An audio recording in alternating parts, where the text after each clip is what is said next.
D'accord. Merci beaucoup. Donc, nous allons évoquer les Shabbatot qui précèdent, mais d'abord, avant de parler des Shabbatot qui précèdent, parce que c'était ce Shabbat, le Shabbat Agadol, qui curieusement, d'après certains, en l'occurrence le Tour, qui est donc le fils du Rosh, Rabbi Yaakov Ben Asher, qui est né en 1270, sauf erreur, jusqu'à 1340. Enfin bref, qui est le fils du Roche qui a vécu au XIIIe siècle. Le Tour va expliquer pourquoi ce Shabbat Agadol est appelé Shabbat Agadol, et c'est intéressant, bien avant, d'ailleurs, Rabbi Yosef Karo, qui était du XVIIe, va expliquer quelle est sa vision du Shabbat Agadol, mentionner Hagadol et pas autrement. Et certains ne l'incluent pas sur les Shabbatot spéciaux qui précèdent la fête de Pessah. Alors moi, j'ai envie de l'inclure comme si nous avions 5 Shabbatot, et non pas 4, mais 5 Shabbatot qui préparent la fête de Pessah. Et puis, je ferai le lien avec la paracha de Metzora, parce que le Tour explique que quand l'année est Meuberet, quand l'année est embolismique, eh bien, le Shabbat Agadol va systématiquement précéder le Shabbat Metzora.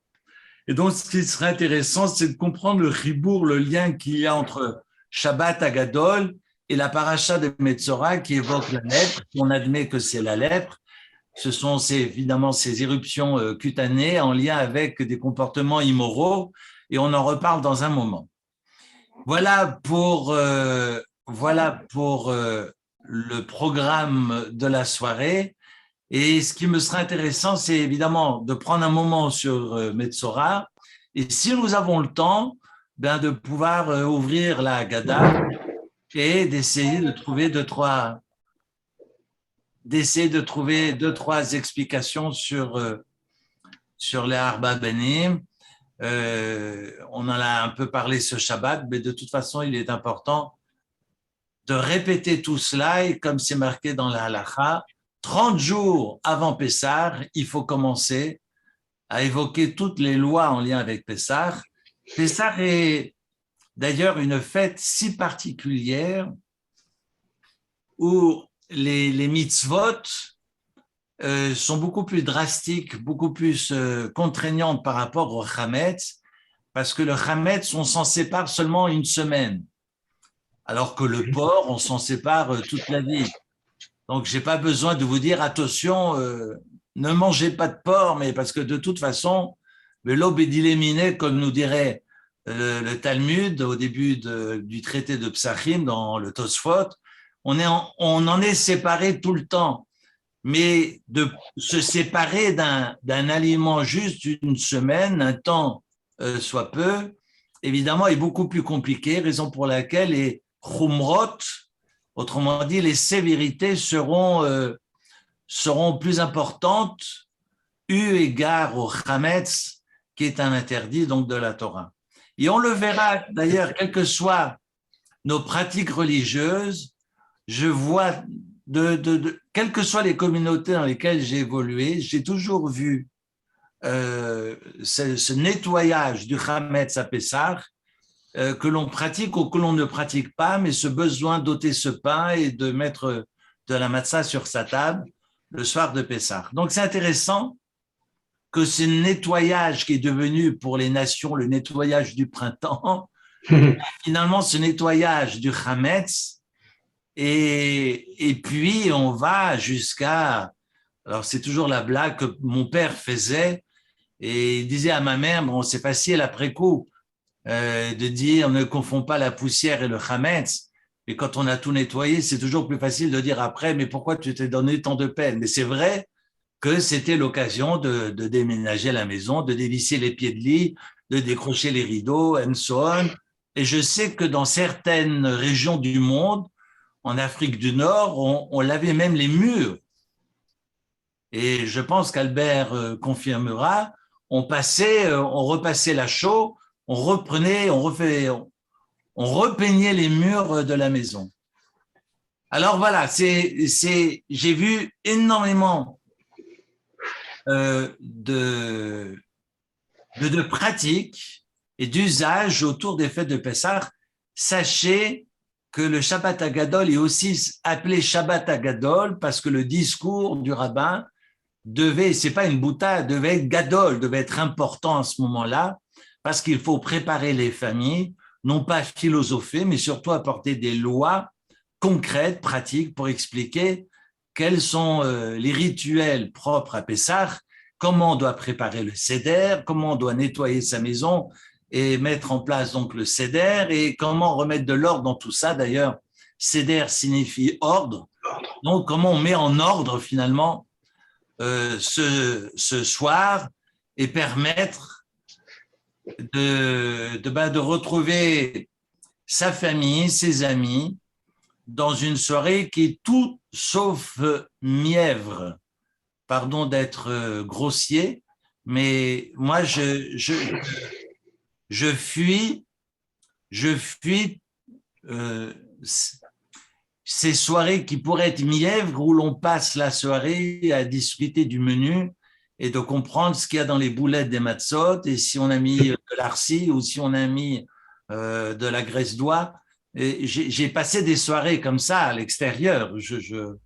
C'est pas le moment d'avoir la lèpre, donc je vais me taire, mais simplement vous dire qu'on peut risquer de passer la soirée à perdre son temps, alors que c'est vraiment privilégier une fois un temps dans l'année où on va réfléchir sur sa vie, sur son existence et finalement sur ses fondamentaux. Alors, pourquoi ça s'appelle Shabbat Hagadol? Bonne question, parce que pour Rosh Hashanah, c'est Rosh Hashanah Rabbah, le dernier jour des Rosh Hashanot. Pourquoi on n'a pas appelé le Shabbat Rabbah? On sait aussi que Kippour est appelé Tzom Rabbah. Donc, quand c'est un tzom qui est important, on va surtout rajouter le mot rabbah qui veut dire lourd, important, rav. Rav, c'est celui qui sait plus, c'est le maître. Donc, pourquoi n'avions pas utilisé ce mot par rapport à ce Shabbat et pourquoi on l'a nommé Shabbat Hagadol? Certains diront que c'est la première fois de l'histoire où Dieu va demander quelque chose au peuple et où le peuple va être actif à son tour, comme l'est un jeune enfant qui devient bar mitzvah, à qui l'on demande d'entrer dans cet univers des commandements de Dieu. C'est d'ailleurs intéressant que Yaakov Zafrani et Shabbat, pour en avoir discuté tous ensemble, a rappelé que mitzvah, ça vient aussi du mot tzavta, qui veut dire la rencontre. Tzadik, vav, tavhe. Mais tzavta, c'est de rencontrer, c'est finalement le lieu de convivialité entre moi et Dieu. Bref, donc le bar mitzvah devient fils de la mitzvah, devient responsable, non pas, il n'entre pas dans l'âge où on se barre de la mitzvah, mais bien au contraire, il devient responsable de ses actes et donc il est devenu gadol. On va le nommer de gadol, de grand garçon, grande personne. Les filles sont plus précoces et sont grandes bien avant 13 ans. Mais on va parler de gadol. Et peut-être c'est la raison pour laquelle ce Shabbat est nommé Hagadol, parce que ce Shabbat-là, rappelez-vous, le bon Dieu a demandé, qui était le 10 Nissan, que l'on aille chercher ces moutons, ces agneaux, qu'on les ligote au pied du lit pour pouvoir les sacrifier 4 jours plus tard au nez des Égyptiens. Bien que ce fût le jour de Shabbat, parce qu'on pourrait se poser la question, mais depuis quand on peut commercer le jour du Shabbat? Et Dieu a ordonné qu'on fasse ça ce jour-là. C'était le 10 Nissan, et c'était un jour de Shabbat. On n'entre pas dans un commerce le jour de Shabbat. On n'achète rien, on ne paye pas, on n'utilise pas l'argent le jour du Shabbat. Mais ils l'ont fait ce jour-là parce que le bon Dieu leur a demandé, j'exige, je vous demande d'aller chercher ce kéves et que vous l'attachiez donc au pied de vos lits. Et si les Égyptiens vous demandent pourquoi vous voulez le prendre, ben, ça sera pour le manger. Ça sera pour le manger. Dans 4 jours, on va lui faire la shrita, etc. Et c'est intéressant, c'est que les Mitzrim, finalement, les Égyptiens n'ont rien pu faire, vous connaissez l'histoire, et le Nez fut grand.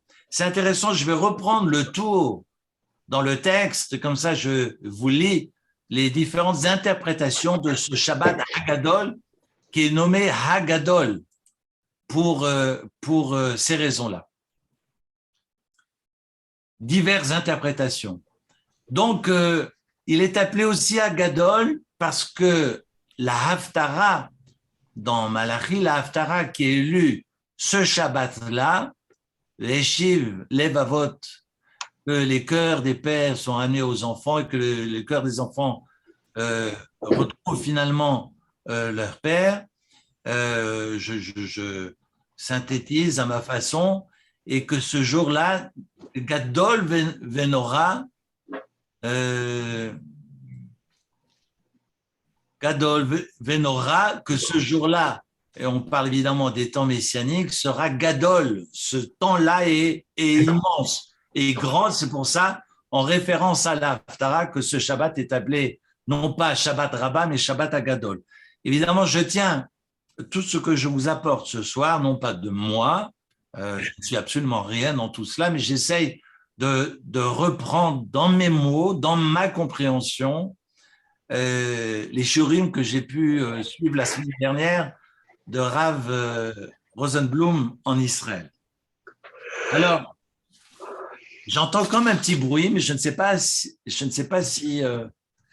c'est un problème de... Je ne sais pas. Si vous avez un micro ouvert, ce serait bien peut-être de le... À moins que vous ayez... Une question. Oui. Cette notion d'avoir l'agneau un jour de Shabbat. Mais le commandement du Shabbat n'avait pas été encore ordonné. Très bonne question. En même temps, j'ai envie de dire que les mitzvot n'étaient pas révélés, mais les mitzvot étaient déjà respectés. D'ailleurs, lorsque Moshe n'avait pas encore fui le palais égyptien, il est venu chez Pharaon parce qu'il les a vus. Les frères a vu ses frères dans le sang, dans la douleur, et est venu chez Pharaon avec une idée derrière la tête en disant « Je pense que ce serait bien de les laisser. » Vous voyez que Léon Blum n'a rien inventé. Moshe Rabbeinu, la Havdil, bien sûr, on n'a rien à voir et on ne peut pas comparer. Mais que Moshe Rabbeinu est allé chez Pharaon en disant « Ce serait bien de les laisser se reposer une journée dans la semaine, comme ça ils auront plus de force pour travailler le lendemain. » Et Pharaon a demandé, et Pharaon naïvement a demandé à Moshe Rabbeinu, mais alors tu proposes quoi? Je pense qu'on va prendre le dernier jour de la semaine, comme ça, ils vont lever le pied et tu verras que le dimanche, ils seront beaucoup plus forts. Et donc, c'est comme ça que Pharaon va imposer le Shabbat au Béné Israël. Je n'ai pas le temps maintenant de retrouver les références, mais c'est intéressant que finalement, le Shabbat a été respecté en Égypte grâce à Moshe Rabbeinu. Je fais lecture du tour. Voilà le tour. C'est pas le Shulchan Aruch parce que il a été rédigé pratiquement 4 siècles avant. Je vous ai dit, il est mort autour de 1340. Alors le tour écrit Shabbat Shilifna Pesach. Le Shabbat qui précède Pesach, Korinoto Shabbat Agadol, il est appelé Shabbat Agadol, Va'atam, et la raison pour laquelle je fiche chez Sebones Gadol, chez Pesach Mitzraim, je vais vous le traduire directement, ça sera plus facile que de faire lecture, et qu'il y a eu un grand miracle à ce moment-là. Il s'agissait donc du 10 du mois de Nissan, et ils ont pris donc ce C dans chaque maison qu'ils devaient accrocher au montant de leur lit, et pour pouvoir ensuite l'égorger le 14e jour du mois de Nissan. Et il s'avère que ce 10 Nissan est tombé le jour du Shabbat. Et donc, ce même jour, les Béné Israël ont pris leur Pessah, l'ont attaché carré mitato, l'ont attaché au pied de son lit, en parlant de tout Israël. Et les Égyptiens ont demandé, mais pourquoi faites-vous cela? Et les Béné Israël ont répondu, bah, c'est pour le prendre, pour l'égorger, au nom du Pessah. Et parce que Dieu nous l'a ordonné. Et c'est marqué que leurs dents furent agacées du fait qu'ils voulaient égorger leur Dieu. Ça veut dire qu'ils avaient envie, évidemment, de prendre les armes pour frapper les Béné Israël et n'ont rien pu faire à cause de cela. C'est pour ça que le neige fut immense. Le Beth Yosef, qui est donc Maran, qui est le M'chaber, l'auteur du Shulchan Aruch, qui est donc le commentaire sur le texte du Tour, va dire autre chose, et c'est ça qui est intéressant. Dira que lorsqu'ils vont prendre ces animaux pour les attacher à leur maison, eh bien, les aînés égyptiens sont allés vers les Béné Israël et ont donc posé la question, pourquoi faites-vous cela? Les Béné Israël ont répondu, Zevar Pesachou Lachem, ce que le texte nous enseigne dans le 12e chapitre de l'Exode, et donc que Dieu, lorsqu'on aura sacrifié le Pessah et qu'on va le manger, viendra tuer tous les premiers-nés égyptiens. Alors, ces mêmes premiers-nés égyptiens sont allés auprès de leur propre famille, de leur propre père, et chez Pharaon, les Vakesh Mimeno Shishlechu Israël, Veloratsu. Et c'est écrit que Pharaon les voit venir donc tous ces aînés et n'ont pas voulu libérer les Béné Israël.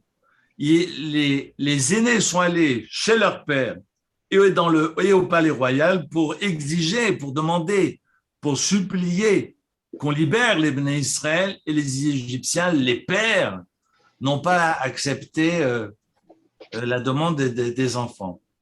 Et ce qui va se passer, va sous Bechorot Milchama, va argu mehem arbe. En fait, les aînés égyptiens firent la guerre contre leur propre père. Finalement, les Égyptiens ont fait la guerre contre les Égyptiens. C'est pour ça que c'est marqué dans le Kileolam Chasdo, et maintenant vous allez comprendre, les Maké Mitzraïm Bifroreem. Kileolam Chasdo. Qu'est-ce que ça veut dire?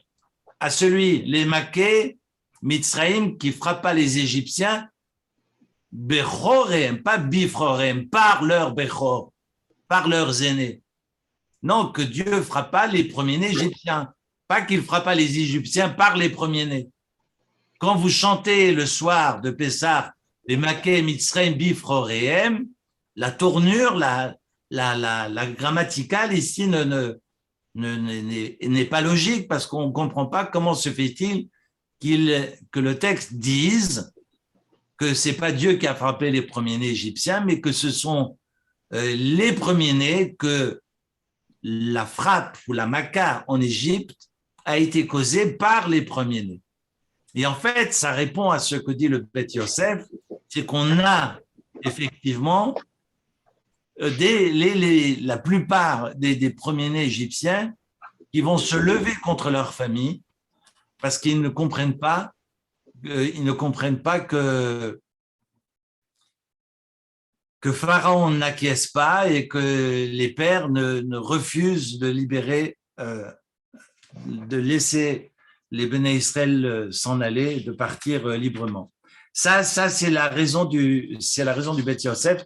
Ce qui est intéressant, c'est que le Bach, juste en face, explique, bon, je vous le résume très rapidement, que évidemment, ce qui est bizarre, c'est qu'on ne retienne que le Shabbat, alors que c'est le 10 Nissan. Alors, on a compris que pour les uns, c'est important que ce soit le Shabbat qui est célébré et non pas le 10 Nissan. mais parfois le 10 Nissan peut tomber un autre jour de la semaine. D'ailleurs, on sait que le 10 Nissan, par exemple, c'était aujourd'hui. Hier, c'était le 9 et aujourd'hui, c'est le 10. Mais à l'époque de la sortie d'Égypte, le 10 Nissan est tombé le jour de samedi, le jour de Shabbat. Aujourd'hui, c'est le 10 Nissan. D'ailleurs, c'est la Iloula de Myriam. On sait que Myriam, d'après mes sources, est morte le 10 Nissan. Le 10 Nissan va aussi marquer les Béné Israël parce que c'est le 10 Nissan, nous enseigne le livre de Josué, que les Béné Israël sont entrés en Terre Sainte. Ce fut le 10 Nissan. Et d'ailleurs, c'est marqué que les eaux se sont ouvertes, les eaux du Jourdain se sont ouvertes.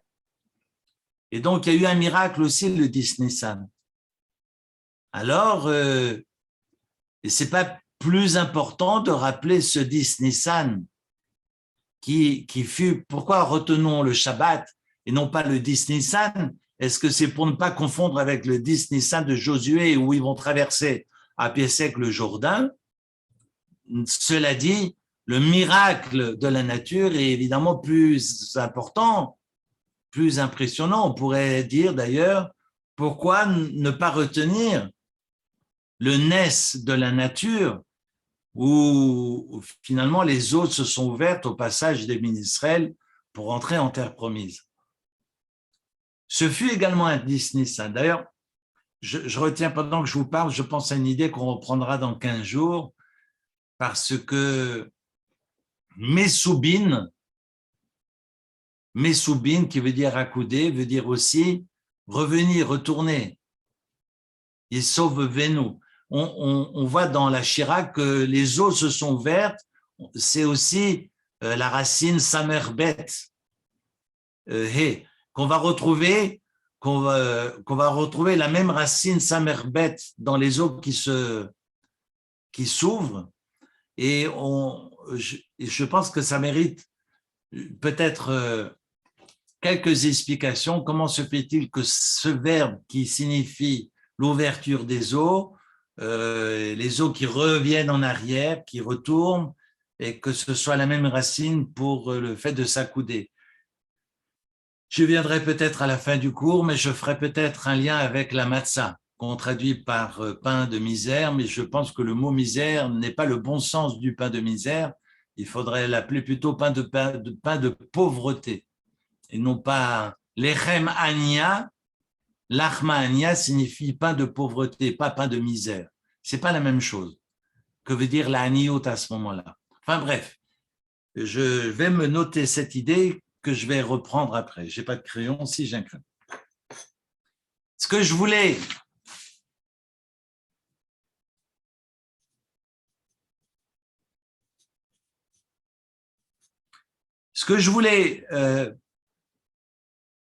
surtout vous dire, c'est que finalement, je reprends la question, quelle aurait été la gravité de confondre le 10 Nissan de Josué avec le 10 Nissan du miracle de ces Béné Israël qui vont prendre enfin l'initiative au nez des Égyptiens de narguer les Égyptiens à ce moment-là. Eh bien, c'est sûr que de traverser le Jourdain à pied sec est un miracle qui est évidemment la preuve, j'allais dire, la plus tangible que c'est Dieu qui est maître du monde, que c'est le bon Dieu qui peut changer à son gré, selon son gré, la nature. Mais ce qui est peut-être important, je pense à un commentaire à Schwingarm que j'ai entendu il y a quelques années, que le miracle en Égypte est plus important parce que il démontre l'action de l'homme qui, jusque-là, va subir les makotes, va subir les miracles et l'intervention divine. Et la première fois que l'homme va prendre sa vie en main, c'est à ce moment-là. Lorsque le bon Dieu dira « Mishrou, Kro, Lachem », c'est lorsque vous devez prendre chacun, pour chacune de vos maisons, devait prendre l'animal et au nez de l'Égyptien et de le sacrifier dans 4 jours et d'attendre pour le sacrifier, eh bien, c'est une initiative et c'est un courage et une marque de bitachon extraordinaire, raison pour laquelle le bon Dieu veut que nous retenions non pas le 10 Nissan qui aurait pu nous rappeler le miracle de Josué, mais surtout de mettre en exergue eh bien, le courage des béné Israël, j'allais dire, au seuil de leur libération de la sortie d'Égypte. Voilà, ça, je pense que c'est important de le souligner. Ensuite, je vous parlais de la matzah parce que je pense que je vais oublier, ça n'a rien à voir avec le Shabbat Hagadol, mais c'est vrai qu'on a tendance à parler de pain de misère, mais j'ai plutôt envie de parler de pain de pauvreté. D'ailleurs,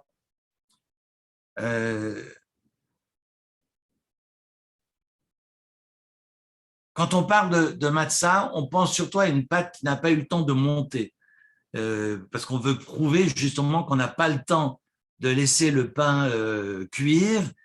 Et contrairement à ce qu'on peut croire, en fait, ce n'est pas le fait que la matzah ait été plate, parce qu'on peut évoquer effectivement la misère, parce que c'est une galette tellement fine, il n'y a rien dedans, c'est misérable, parce que on sait que la matzah peut avoir plusieurs centimètres d'épaisseur. Du moment que je surveille que la pâte ne fermente pas, on peut avoir une pâte jusqu'à 8 centimètres de hauteur. Donc, ce n'est pas une question de platitude, si j'ose dire, en tous les cas, qu'une pâte n'est pas fermentée et qu'elle se retrouve craquante comme la Rosinski ou je ne sais pas comment elle s'appelle, ou que la matzah émane, mais que cette pâte peut être épaisse. Du moment qu'elle n'a pas fermenté, j'ai une pâte, mais je la prépare épaisse. Si elle n'a pas fermenté, eh bien, elle sera épaisse, mais elle sera cachère pour Pessah.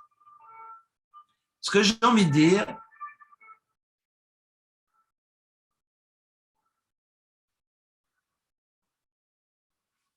quand on parle de pauvreté, ça veut dire que ce qu'on retient, c'est que on ressent moins le besoin de richesse à ce moment-là.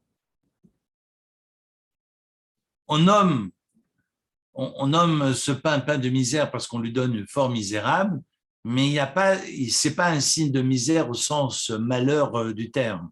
C'est pour ça que je préfère parler de haniyut, de pauvreté, parce qu'elle est pauvre au sens où le pauvre sent moins le besoin de posséder, le besoin d'être riche, parce que le pauvre, évidemment, certes, a des besoins de manger, d'avoir un toit, mais souvent, il n'a pas les moyens de les combler. Mais je crois qu'il est beaucoup plus détaché de la matérialité, il est beaucoup plus détaché du monde du fait de son dénuement. Et je pense que c'est ça qui est important, que le monde finalement des profits n'est pas son domaine, il n'en a que faire, et c'est cette liberté qui est signifiée comme le moyen de ne plus dépendre totalement de la matière. Que finalement, on est davantage lié à l'esprit et non pas au matériel. Et c'est pas qu'on n'a pas eu le temps de laisser monter la pâte, parce qu'on pourrait très bien dire, oui, mais ils ont mangé aussi de la matzah la veille. Donc, la pâte n'a pas eu le temps de monter, ok, mais la veille, ils ont eu l'ordre de manger des matzot. Donc, quid des matzot qui ont été mangés la veille, au soir, dans l'Égypte. Donc, qu'on vienne dire, ah, mais on mange des galettes parce que ça n'a pas eu le temps de monter. Non, c'est pas parce qu'on n'a pas eu le temps, c'est parce qu'on n'en a pas eu le besoin de laisser monter. C'est ça, je pense, qui est important de distinguer entre cette notion de misère, parce qu'on a tendance à traduire l'achmania, pain de misère, et non pas pain de pauvreté, parce que ania veut dire pauvre. Et le pauvre, finalement, fait fi de toute possession. Alors, il n'a pas les moyens de posséder, mais il a aussi pris l'habitude de ce dénuement. Et il n'en a pas besoin. Donc, c'est plus une question de temps, c'est plus une question de besoin. Est-ce que je suis capable d'être dans cette maîtrise de moi et dépasser, finalement, aller au-dessus de tout cela, ou pas? Ça, c'est la matzah. C'est pour ça que je me sens libre, parce que je ne suis plus ligoté par tous ces besoins finalement superficiels, secondaires. Et j'ai même quelqu'un, d'ailleurs c'est intéressant parce que il y a quelques semaines, je donnais un cours à une famille et puis le père m'a dit, bon, à partir de maintenant, je vais faire le vendredi soir. C'est-à-dire, je vais faire le Shabbat, je vais faire le vendredi soir et je vais demander à tout le monde de laisser son téléphone dans la chambre pour essayer de vivre une fois un Shabbat. Et j'ai trouvé l'idée magnifique parce que c'est vrai que quand on est prisonnier, alors il y a une blague qui tourne dans, dans les réseaux sociaux en Israël, on voit le père de famille qui engueule toute la famille parce qu'ils sont tous le vendredi soir avec chacun son téléphone en train de répondre sur WhatsApp et tutti quanti. Et le père se fâche en disant, maintenant vous éteignez vos téléphones, je vais faire qui douche. Alors tout le monde éteint son téléphone, le pose sur la table et le père prend son téléphone et fait mais voilà, je trouve le petit film, je l'ai vu 2-3 fois parce qu'il tournait sur les réseaux, il m'a fait rire parce que c'est vraiment le monde d'aujourd'hui. Mais c'est pas évident. Je suis pas en train de me moquer, c'est pas évident d'être en mesure de faire abstraction, un temps soit peu, ne serait-ce que le soir de Shabbat, et puis petit à petit, mais c'est un exercice qui est difficile.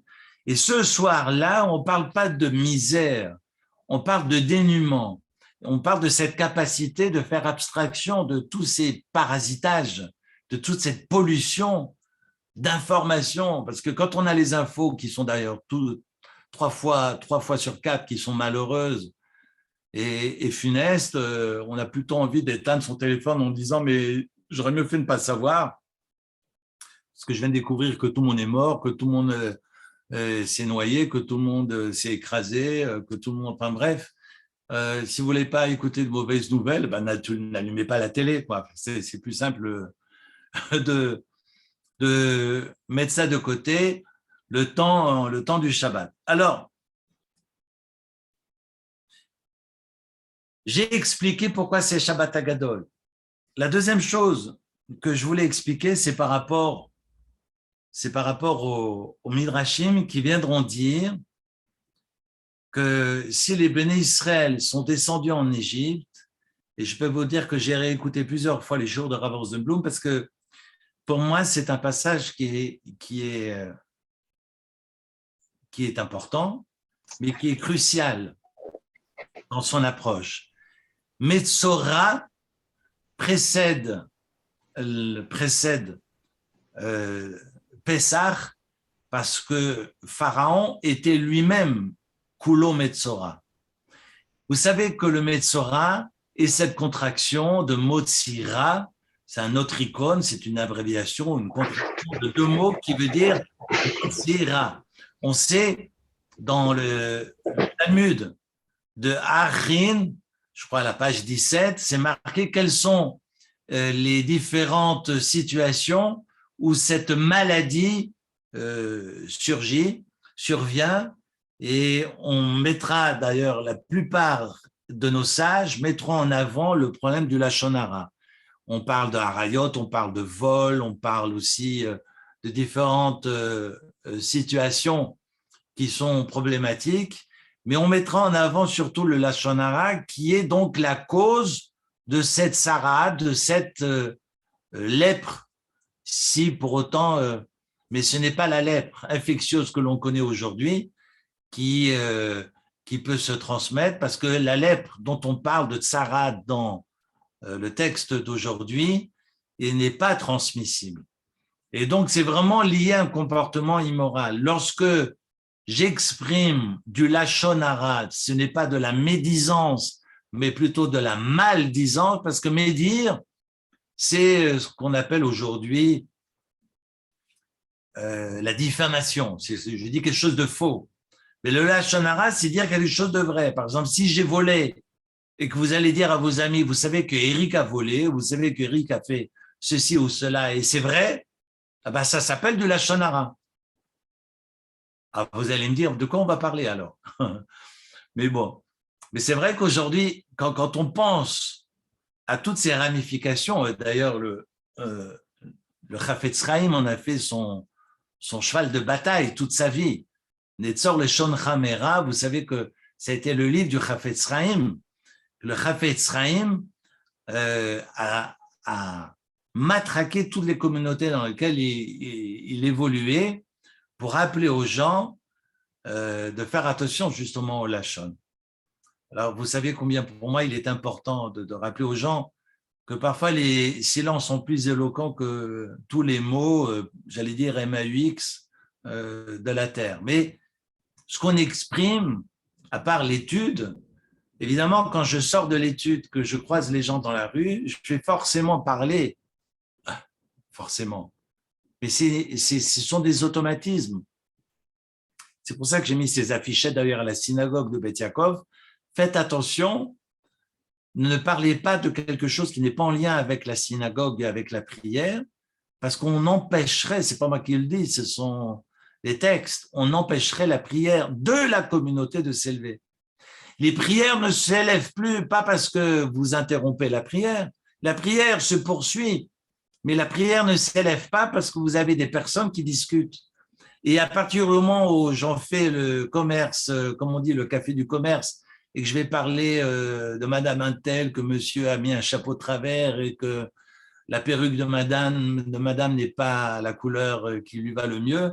Enfin, imaginez qu'on passe son temps finalement à passer en revue toutes les personnes qu'on a dans la galerie ou en bas, eh bien, on empêche la prière de s'élever. Certains rabbins sont allés jusqu'à dire que la quarantaine et tout le confinement du virus que nous avions connu, le premier confinement, c'était dû au fait que nous parlions dans les synagogues. Nous ne pouvions mériter d'aller prier dans nos synagogues parce qu'on n'était pas à la mesure de ces synagogues et on devait fermer les portes. Je l'ai entendu. Donc, ça nous fait évidemment, moi, le premier réfléchir, parce que moi aussi, des fois, je réponds et je ne fais pas attention et je m'en veux après.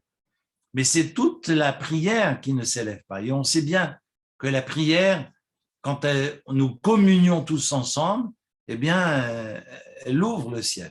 Donc, c'est très important de faire attention à ce que l'on raconte dans une synagogue. Il vaut mieux sortir dehors pour parler de sa santé et puis des chaussures qu'on a achetées la veille. Bref, je referme la parenthèse. Donc, la maldisance, ce n'est pas la médisance. Et la maldisance, eh bien, c'est ce qui a condamné les Avot. C'est ce qui a condamné Abraham, Yitzhak et Yaakov. Et c'est intéressant, je vais reprendre les textes du Hari HaKadosh. D'abord, le Hari HaKadosh, qui est le premier, c'est le texte que je me suis permis d'écrire ce Shabbat, dans le Shabbat Shalom que je vous ai distribué. Le Hari HaKadosh a dit que Pessah, c'est la bouche qui parle. Mais là aussi, est-ce que c'est la bouche qui parle, mais qui parle pour construire ou qui ne parle pas pour construire? On sait bien que Mitzrayim est un pays qui a un mème qui est ouvert au début et qui est cette bouche qui parle, et que le mème final de la fin, et je parle des lettres pour écrire le mot Mitzrayim, le mème du début est ouvert et le mème de la fin est fermé. Et quand on est ouvert au début, bien il faut… Alors, évidemment, là, ça n'augure rien de bien parce que le mème est fermé, il est bouché, parce que c'est l'Égypte même. Ce qui est important, c'est de pouvoir réouvrir la parole, mais de permettre à ce que des trésors surgissent de cette bouche qui est unique, alors que tout est doublé dans le corps. En tous les cas, vous voyez le visage avec ses deux oreilles, ses deux narines, ses deux yeux. La Torah nous apprend, on va l'imiter. Le Talmud nous enseigne et nous apporte cet éclairage. Une seule bouche est unique parce que ce qui en sort évidemment fragile, et on essaye de réapprendre à parler. Vikata levincha, d'ailleurs, on retiendra cette expression, ce vocable vehigadeta par rapport aux enfants, et on fera même, on retiendra même ce mot-là, ce vocable, pour nommer le livre de la soirée Haggadah, on ne l'appelle pas Sipour, qui veut dire histoire, ou Amira, le fait de parler, mais Haggadah, qui veut dire échanger. Vehiggadeta levincha, tu parleras à ton enfant. Peu importe si c'est son enfant biologique ou son enfant spirituel. Mais ce qui est important, c'est l'échange, c'est la rencontre avec l'autre, c'est de se parler pour construire et trouver du sens. En tous les cas, c'est parler qui donne du sens. C'est pas parler pour trouver du sens, c'est se parler. Quand se parler est dans la gdoucha, est un parler finalement qui est constructif, ça et dégagera forcément du sens. Le sens est inhérent à cette rencontre avec l'autre. Je continue. On a le Ibn Ezra, nous dit Rav Rosenblum, qui fera le lien dans le texte de cette semaine, dans la paracha de Metzora, avec Pessah.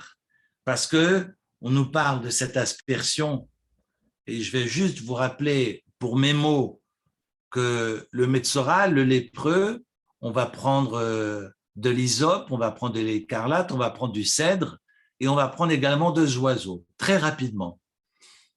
Eh bien, on sait que l'hysope et le cèdre, ce sont 2 végétaux dont l'un est minuscule et l'autre est gigantesque. Et c'est finalement cette dimension géante, parce qu'on se croit géant, on se croit tout puissant, comme un certain Poutine actuellement, eh bien, c'est ce côté tout-puissant qu'on va jeter au feu pour pouvoir préparer ce mixage, qu'on va pouvoir préparer ces cendres et purifier et asperger finalement de cette préparation, de ce mix, et asperger l'impur. Mais on va mettre donc l'écarlate, on va mettre le hysope, on va mettre l'hysope, et c'est intéressant que ce même Ézov est retrouvé à Pessah d'après le Ibn Ezra.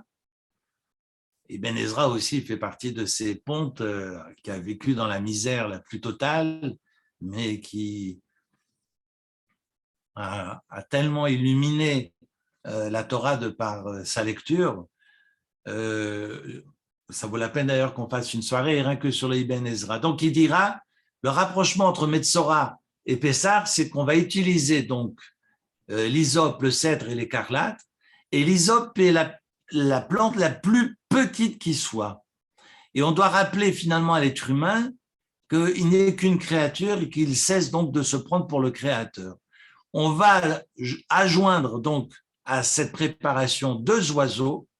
Pourquoi? C'est le texte que je vous ai soumis Shabbat, parce qu'il y en a un qui va être sacrifié pour la parole qui ne mérite pas de sortir et qui tue, et cette parole-là, il faut la sacrifier. Il faut mettre un terme à ces paroles qui tuent, à ces mots qui sont des mots pour les autres, M-A-U-X, et un autre oiseau qu'on va libérer. On sait qu'en araméen, on l'apprend dans le Talmud de Jérusalem, Rabbi Shimon Bar Yochai va nous apprendre que Tzipor, oiseau, vient de Tzafra, qui veut dire le matin.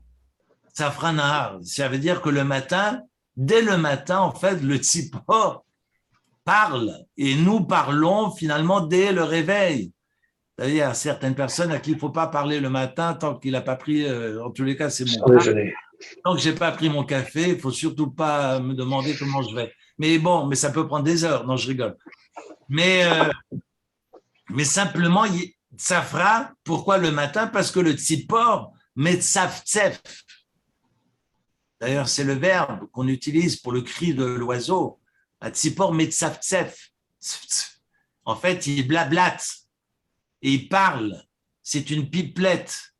Et quand on joue la pipelette et qu'on parle pour ne rien dire du matin au soir, dès le lever du soleil, eh bien, on peut causer des torts autour de soi. Raison pour laquelle on va prendre ce tzipor et on va le sacrifier. Le second va le libérer. Mais sachez d'ailleurs, bon, je ne veux pas rentrer dans les midrashim, que si nous continuions, on a été donc purifiés, mais si nous continuions et nous reprenions à dire du lachon hara, le tzipor qu'on avait libéré, il revenait. Bon, je ne veux pas rentrer maintenant dans les midrashim là-dessus. Et ça vaut la peine de lire le Zohar, d'ailleurs, à cet égard. Mais comprenez bien que le souci de la parole, c'est ce qui va nous traverser finalement le soir de Pessah. On va mettre la bouche au centre de la fête, tant au niveau de ce que nous allons narrer, relater, susciter la curiosité de celles et ceux qui sont autour de la table, en l'occurrence les enfants. Et puis, on va aussi faire attention à ce qui entre, parce qu'à Pessah, on tient compte de la cache-route, mais il y a une cache-route supplémentaire à Pessah. Donc, c'est la cache-route dans la cache-route. Donc, on va faire attention à ce que l'on dit, mais également faire attention à ce qu'on va mettre dans sa bouche à ce moment-là. Alors,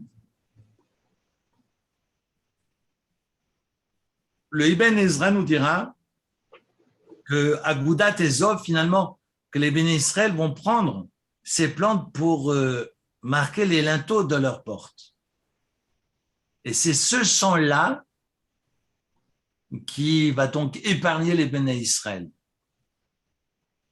Le bon Dieu va descendre lui-même, va venir avec ses anges destructeurs et dira aux anges destructeurs, vous ne touchez à rien, c'est moi qui m'occupe des premiers-nés égyptiens.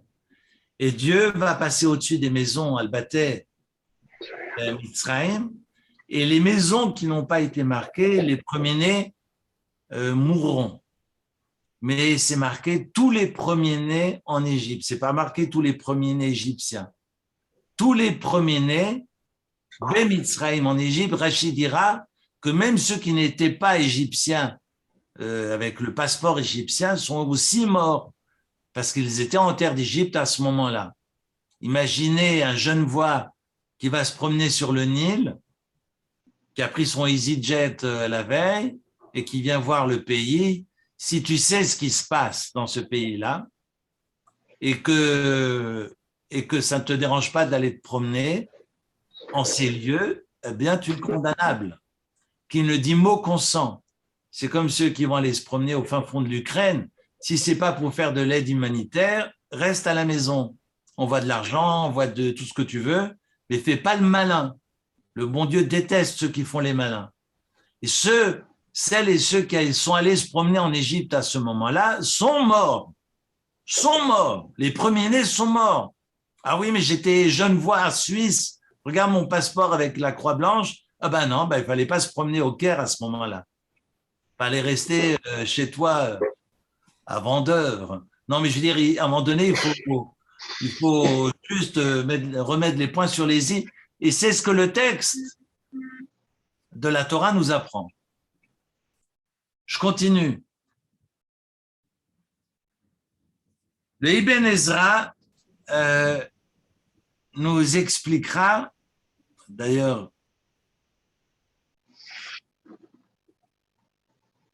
que Myriam a aussi été touchée. Alors, je vais juste reprendre le texte parce que je ne sais pas si j'ai le texte sous la main.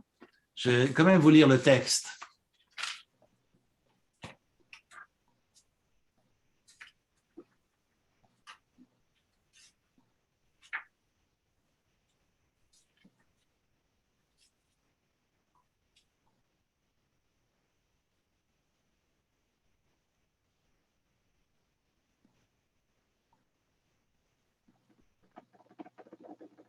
Alors, l'histoire de la Sarah, de la lèpre, qui va atteindre Myriam, se trouve au début du 12e chapitre.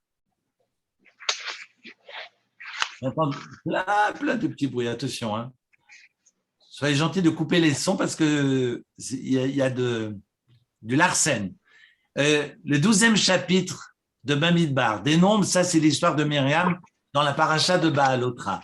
Et à la fin de Kitetse, et à la fin, c'est bizarre, j'entends des petits bruits, mais voilà.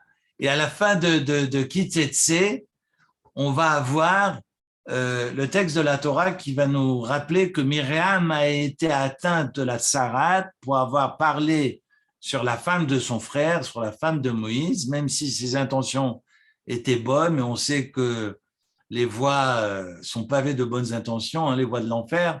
C'est-à-dire qu'on est toujours plein de bonnes intentions, mais finalement, c'est souvent là qu'on fait le plus de bêtises autour de soi.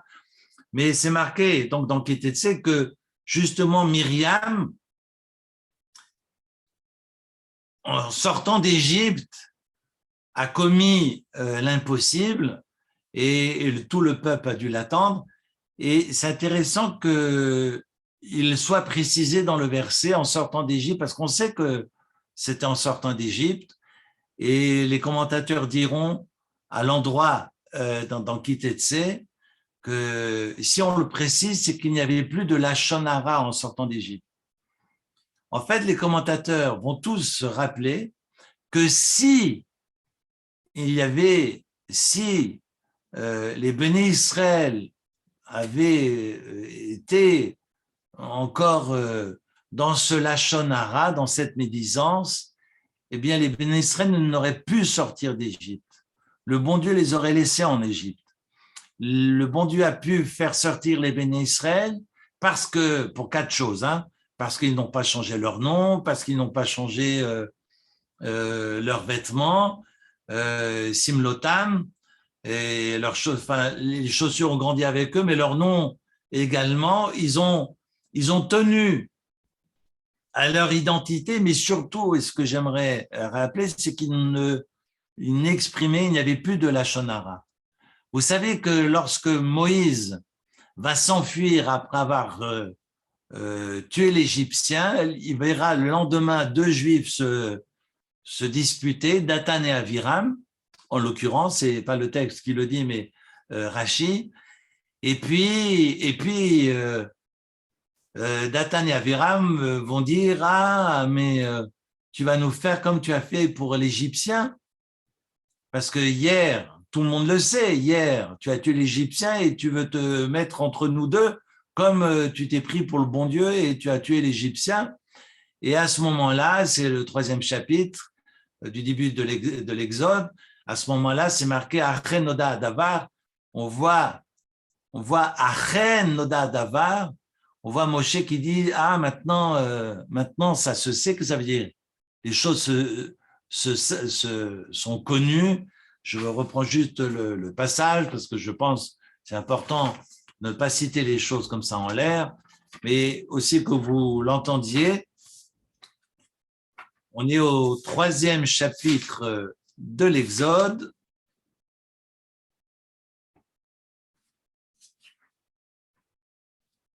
Troisième chapitre, c'est non, la fin du 2e, avant d'attaquer le 3e.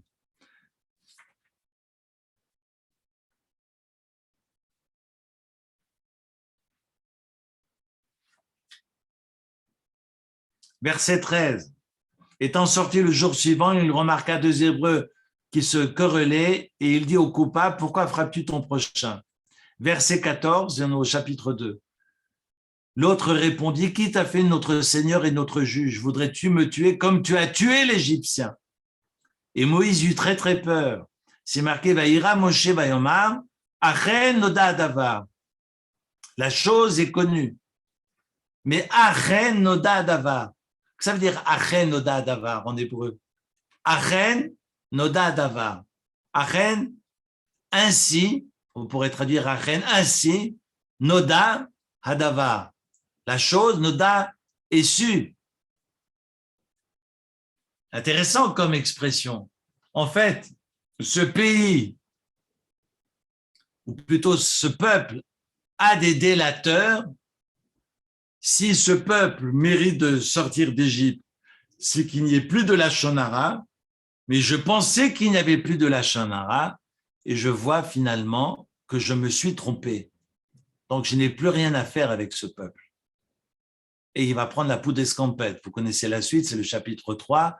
Et il va aider Tzipora avec cette margelle, le puits, et puis il se mariera plus tard avec Tzipora.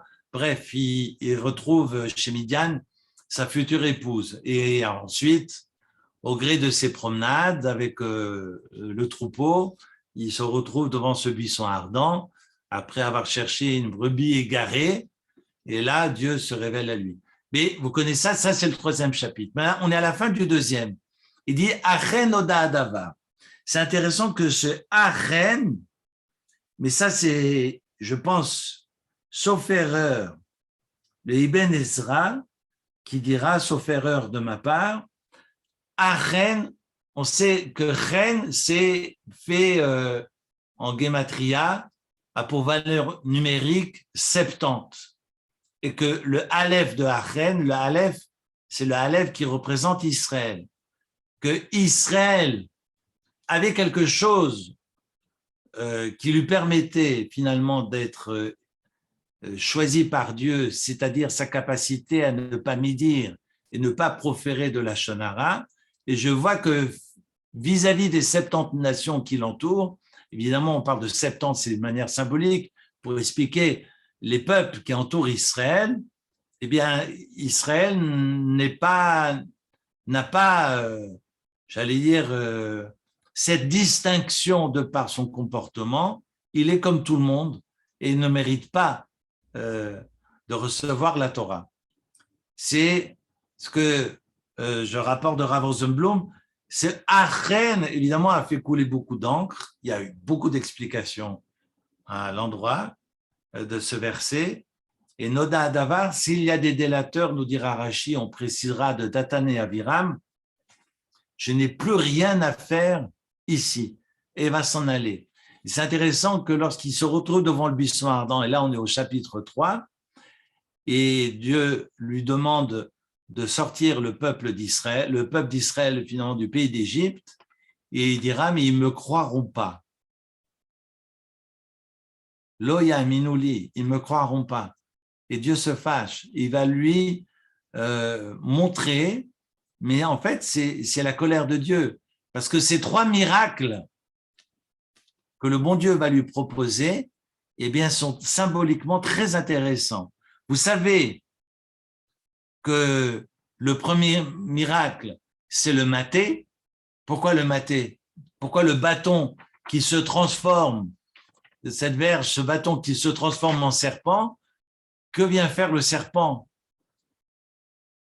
ici, à l'endroit de ce premier naissance? Parce que Dieu va lui montrer 3 miracles qui permettront de convaincre l'âme Israël au retour en Égypte. Il lui dira, je vais te condamner parce que tu as eu de la shonara. Et là, c'est non pas du lachonara, mais plus du motzi shemra, tu viens de me dire, de ce peuple qui n'est plus dans ce lachonara. Il n'y a plus de délateurs. Les fameux délateurs dont tu parlais ne sont plus là. Et ceux qui te voulaient du mal, finalement, ne sont plus là. Il n'y a plus de lachonara. Il n'y a plus de motzi shemra au sein du Ham Israël. Pourquoi tu ne veux pas les croire? Et Dieu se fâche contre lui. Le bâton qui se transforme en serpent, eh bien, le serpent, le Nachash Akadmoni, qui est le premier serpent de l'histoire juive, c'est le serpent de Adam. Et pourquoi il a été condamné? Parce qu'il a fait du lachon hara. Il s'est pris pour Dieu. Vous comprenez que le Nachash a été condamné parce que justement, il avait ce rapport à la toute-puissance et finalement, il a dit, mais on est comme des dieux. Ce lachon hara va condamner le Nachash. Et il demande à Moshe, tu vas attraper par la queue ce Nachash et tu auras la maîtrise finalement de ce lachon hara. Et ce Nachash se retransforme en bâton, en maté. Deuxième exemple, la main. D'ailleurs, il est condamné, nous dira le Kli Yakar, et ça, c'est pas du Ibn Ezra, c'est le Kli Yakar, mettra la main sur sa poitrine, et lorsqu'il va ressortir la main, elle est kachaleg, elle est comme de la neige, finalement, il est lépreux, pour avoir dit, Lo Yaminuli, ils ne me croiront pas.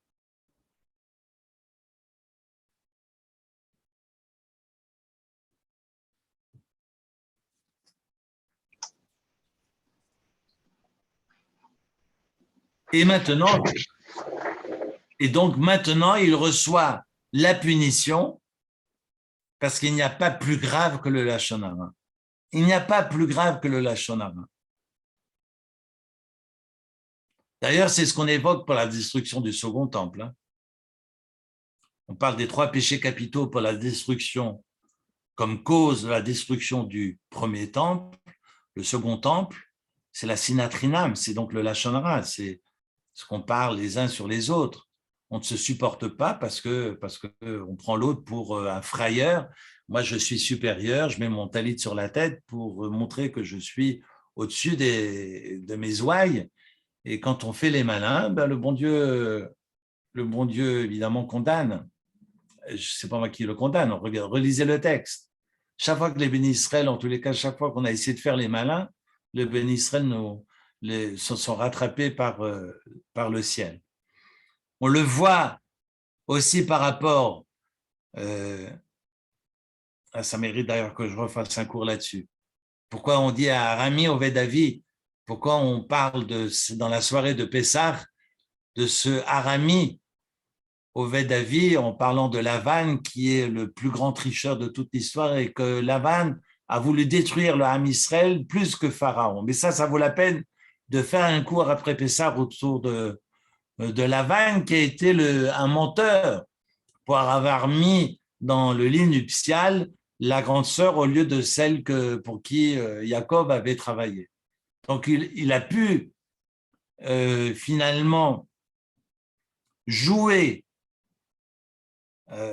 de Jacob, et le premier-né qui est né de cette femme-là, de Léa, fut Réhouven, et pourtant qui a été chéri par Jacob, c'est Yosef, parce que Yosef était le premier-né prévu de la femme qu'il chérissait en la personne de Rachel. Mais Rachel est arrivée après. Il a dû retravailler pour avoir Rachel. Mais finalement, d'avoir tant donné à Yosef a suscité la haine de ses frères. Et Motzi Diba, on a vu un Yosef qui rapportait ce que les frères faisaient à leur père, et on dit que finalement, c'est ce lachon hara, pas Motzi Shemra, ce lachon hara, qui a entraîné la vente de Yosef en Égypte et qui finalement a amené tout le peuple d'Israël en terre d'Égypte. Qu'est-ce qui a amené le peuple d'Israël en terre d'Égypte? Le lachon hara de Yosef. Mais quand le texte de la Mishnah et du Baal Haggadah, lorsque vous relisez le texte de l'Haggadah, dans quel que soit le soir de Pessah, lors du Seder, Arami Oved Avi, que Lavan finalement nous a tués, en fait, à l'origine du lachon hara de Yosef, c'est Lavan, parce que si Lavan n'avait pas trompé Yaakov, eh bien, on aurait accepté que Yosef ait le double, que Yosef soit chéri par le père. L'aîné, et c'est marqué dans la Torah, l'aîné a le double. C'est normal que l'aîné, le premier-né, soit adoubé par les parents, soit chéri par les parents, parce que c'est lui qui ouvre la porte, c'est lui qui, finalement, symboliquement, a le plus souffert. Il permet à la famille de s'agrandir, mais c'est lui qui porte le plus et il va être gratifié à ce niveau-là. Lorsqu'il va être gratifié par Jacob, les frères seront jaloux. Et c'est cette jalousie, tu crois qu'on mange Ever Minacha, ils vont faire la shrita d'ailleurs de l'animal pour tremper la coutonnette, les habits de Yosef pour le ramener au père. Enfin bref, on verra que ce que Yosef finalement va entraîner est dû évidemment de sa responsabilité, mais il y a déjà avant lui un Lavan qui a changé les cartes et qui a causé finalement tous ces malheurs qui vont suivre. C'est pour ça que ça vaut la peine, le soir de Pessah, que vous réfléchissez à ce passage d'Arami Oved Avi, que vient faire l'araméen ici. Il s'agit de Lavan. D'autres diront, non, Arami, c'est Jacob, parce qu'il est parti à Aram. Aram, c'est la Syrie. Arami, ce n'est pas Lavan. C'est Jacob qui est parti là-bas, Oved Avi, dans les errances de mon père. Finalement, mon père était aussi l'esclave. Il est arrivé pauvre comme Job, parce que Éliphaz l'a attrapé sur le chemin. Éliphaz était le fils de Ésaü, qui lui a tout pris, et finalement, il est arrivé sans le sou. Vous rappelez-vous que lorsque Eliezer était allé chercher une femme pour Isaac, il est arrivé avec des trésors.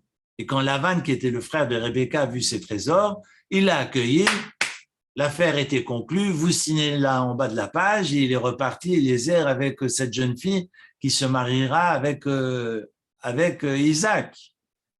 Lorsque Jacob, à son tour, va repartir dans la même contrée, eh bien, Eliphaz va vouloir tuer Jacob, mais par respect pour Jacob, il va tout lui prendre, parce que le père lui a dit, tu attrapes Jacob et tu l'étrangles, tu le coupes en morceaux.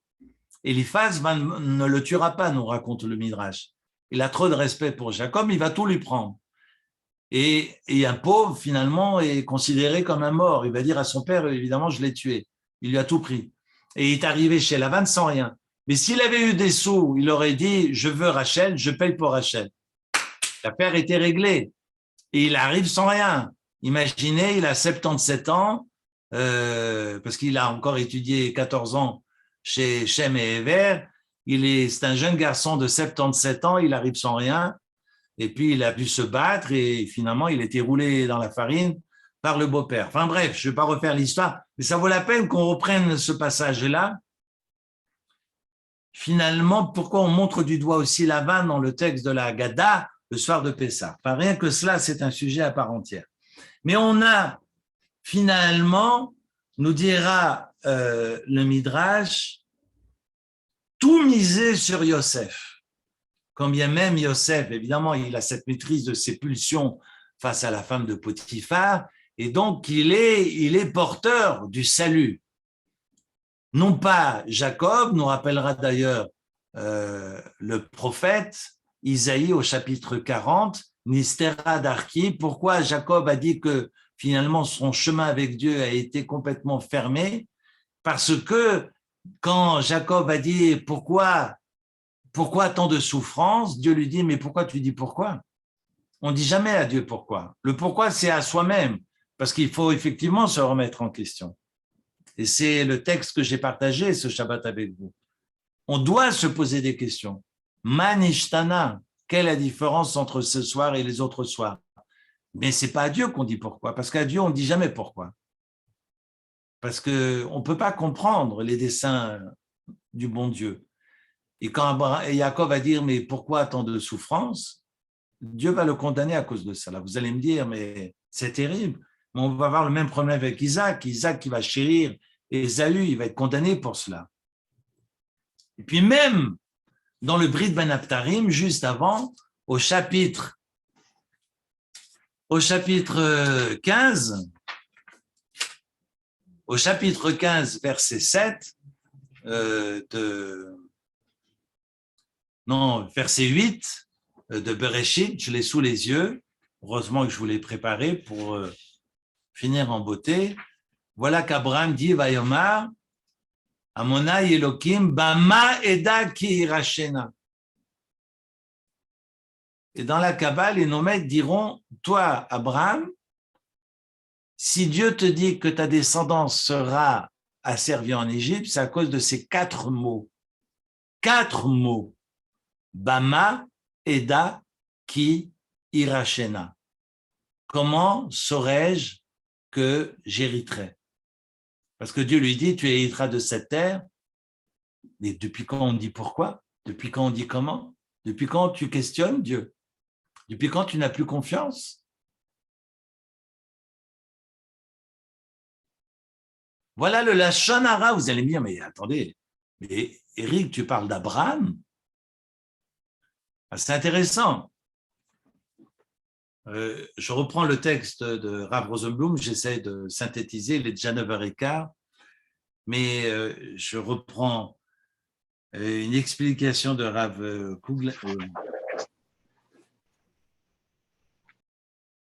Kluger, ouais. En lien avec le Ibn Ezra. Donc c'est intéressant, et le Kli Yakar. C'est intéressant que finalement nos sages montrent du doigt le problème du Lashon Hara, même chez nos ancêtres, les Avot, à travers ces 4 mots Bama, Eda, Ki, Irashena, qu'Abraham est douté finalement de l'héritage que lui a promis le bon Dieu, et le bon Dieu dira ensuite, ta descendance sera asservie en Égypte. Est-ce que c'est une conséquence au mot d'Abraham? Point d'interrogation. Je peux y répondre. Qui suis-je pour y répondre? Certains diront non, c'est par l'erreur de Yitzhak d'avoir chéri Ésaü, non pas Jacob. Et d'autres diront non, c'est Jacob de par finalement ce doute et ses plaintes vis-à-vis des souffrances qu'il est en train de traverser dans la disparition de son fils Joseph.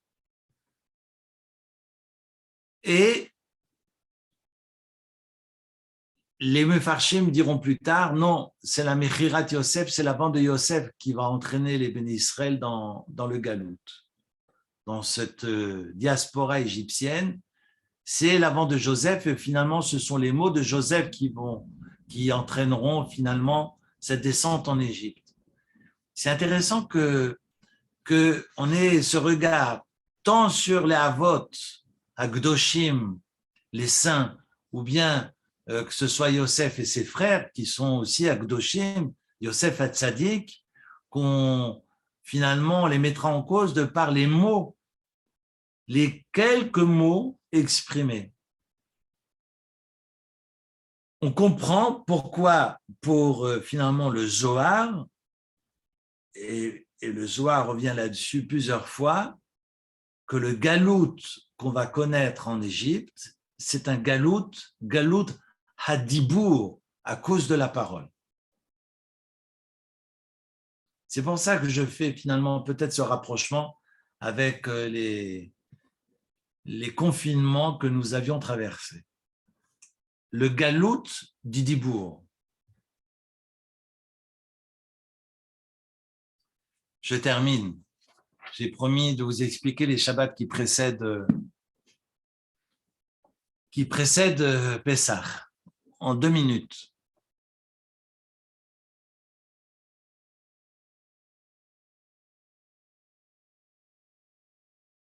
En 2 minutes.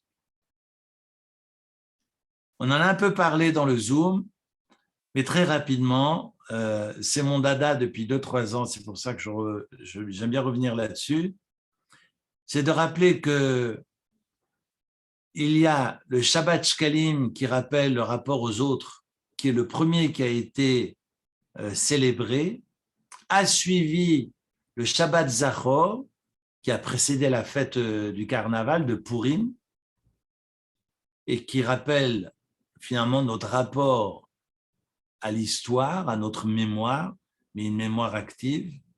Je vais revenir sur les 4. Le 3e, qui est le Shabbat Para, qui évoque la vache rousse, et finalement, je dirais, dans ma lecture, c'est une lecture, ce n'est pas la lecture, c'est une petite lecture, qui est ce rapport à soi, le rapport à l'ego. Et 4e Shabbat, qui a été célébré la semaine dernière, le rapport au temps, le Shabbat à Chodesh. Je pourrais prendre 1 heure pour chacun des Shabbats et terminer avec le Shabbat Agadol, qui est celui qu'on vient de vivre. Et donc, on a 5 Shabbatot qui nous rappellent notre rapport aux autres, qu'on ne peut pas vivre isolé et qu'on a besoin des autres pour exister. Et on commence par la relation interhumaine avant de penser au rapport à soi. C'est intéressant que la Torah exige d'abord la relation à autrui avant de se regarder dans le miroir. C'est peut-être cette relation à autrui qui prévaut. Ensuite, le rapport à l'histoire, le rapport à la mémoire. Et la mémoire, ce n'est pas seulement la mémoire à travers l'édification, l'érection de statues. Il ne s'agit pas d'ériger des statues pour se souvenir ou faire des bouquins. Enfin, je veux dire, il faut être actif, proactif. Il ne faut pas se contenter de lever des drapeaux ou mettre des drapeaux en berne pour la mémoire, mais il faut que la mémoire permette de dégager du sens et de construire. Autrement dit, je dois être actif. Le zachor vient du mot zachar, qui veut dire ensemencer, le mâle avec un accent circonflexe. Donc le souvenir doit permettre de construire, donner du sens. Ensuite, le Shabbat para, qui rappelle la question de, finalement, la vache rousse, de l'impureté. Je vous parlais du sèbre et de l'hysope tout à l'heure. C'est effectivement le rapport à soi et la manière, comme disait La Fontaine, de la grenouille de gonfler ou de ne pas gonfler, de se prendre pour ce qu'elle n'est pas. Est-ce que je suis capable de rester à ma place? Et puis, le rapport à son temps, le temps qui passe. Et ce temps-là, c'est le dernier Shabbat des 4 Shabbatot spéciaux qui rappelle que finalement, la première création de Dieu n'est pas la création de l'espace, mais c'est la création du temps, nous dit le Gaon de Vilna. Bereshit bara Elokim et hashamayim et haaretz. Dieu, au commencement, créa le ciel et la terre, mais d'abord, il créa le commencement. Donc, il va créer le temps avant de créer le ciel et la terre. De par un commencement, Dieu créa le ciel et la terre. Donc, sa première création, c'est la création du temps. L'importance du temps, le temps qui passe, ne doit pas être seulement un temps de la routine et de la répétition. Je me lève, je mange, je dis bonjour à mes voisins, je prends mon café, je lis le journal et ensuite je me couche. Il faut que ce soit un temps qui permette de construire, de donner du sens et pas seulement un temps rébarbatif. Et on finit avec le Shabbat Hagadol qui est le rapport à Dieu, le rapport à la confiance à ceux qui nous dépassent. Et nous avons donc ces 5 Shabbatot qui nous permettent enfin de sortir d'Égypte. Et je termine, il est 9h20 et les casseroles ont bien brûlé. Le repas de ce soir doit être complètement cramé chez vous. Ben, je ne vois pas de fumée, donc je suis rassuré. Mais vous dire que le Shabbat, qui est donc le Shabbat Hagadol, nous met en exergue, nous fait prendre conscience de ce qui nous dépasse, autrement dit, notre rapport au divin.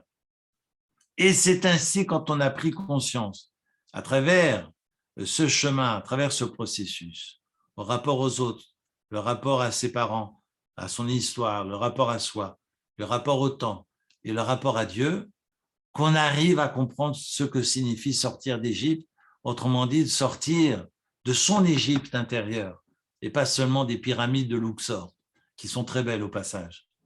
Voilà pour ce Erev Pessah, cette veille pascale, et en espérant que vous pourrez sortir d'Égypte et trouver beaucoup, d'abord la santé, mes meilleurs vœux de santé à toutes et à tous, beaucoup de joie, et la différence entre Kippour et Pessah, c'est que Kippour, on est jugé mais dans le din, et le rapport à Dieu est un rapport qui s'inscrit dans la rigueur, alors que le rapport à Dieu à Pessah est un rapport qui s'inscrit dans l'amour, Be'ahava.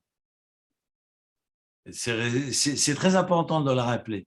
Le rapport à Dieu dans Kippour est un rapport qui s'inscrit dans la rigueur, dans le din, alors que notre rapport à Dieu au mois de Nissan s'inscrit dans l'amour, dans le chesed et ahava, et c'est pour ça que cette fête est très très importante et qu'elle doit être fêtée avec intelligence pour qu'elle puisse cette année enfin donner du sens aux uns et aux autres, à vous, à moi, et que nous retrouvions un peu plus de lumière au sortir des fêtes. Voilà. Pessah Kasher Vesameach, Chag Sameach à toutes et à tous, et à dans 15 jours, parce que la semaine prochaine, on lève le pied. Zach. On va sortir d'Égypte, mais on va marcher lentement, on lève le pied. Ah non, on va sortir rapidement d'Égypte, mais on lève le pied lundi prochain. On se hâte lentement, c'est ça? Voilà, on est pressé, donc on va faire ça lentement. Merci Eric. Merci, Erev Tov, Chag Sameach. Chag Sameach. Chag Sameach. Merci, Chag Sameach. Merci Eric, merci beaucoup. À très vite. Eric, j'ai une question. Mais oui. C'est une question par rapport au repas de Pessah que tu as envoyé, qui est à la synagogue. Oui. Est-ce que quelqu'un comme moi, j'ai le droit de participer à un repas de Pessah? Je pense qu'on peut assister. Il faut appeler la communauté. Ah, C'est la publicité communautaire, mais je pense. d'accord. De toute façon, ça ne coûte rien de demander. Parfait. Je pense que… Alors, c'est vrai qu'à l'époque, le sacrifice pascal ne pouvait pas être mangé par tout le monde, mais bon, c'est à l'époque. Qu'est-ce que ça veut dire? Est-ce que le sacrifice pascal, c'est la matzah qui est mangée au début, à la fin? Après, ça appartient à chaque tablé, finalement, de décider. Mais non, je pense que c'est possible. D'accord. Très bien. À part ça, maintenant, j'en profite, maintenant on est entre nous. Esther m'avait dit que ce serait bien que vous puissiez démarrer avec Yael directement. Parce que pour le moment, c'est le chenille à la maison, les peintres sont passés. Et puis elle me dit, moi, si je commence et qu'on en a juste pour 1 heure pour les lettres, j'ai vu Yael, on a passé le Shabbat ensemble, ils étaient à la maison, Yaakov et Yael Zafreni. J'en ai parlé tout de suite à Yael et j'ai dit, Yael,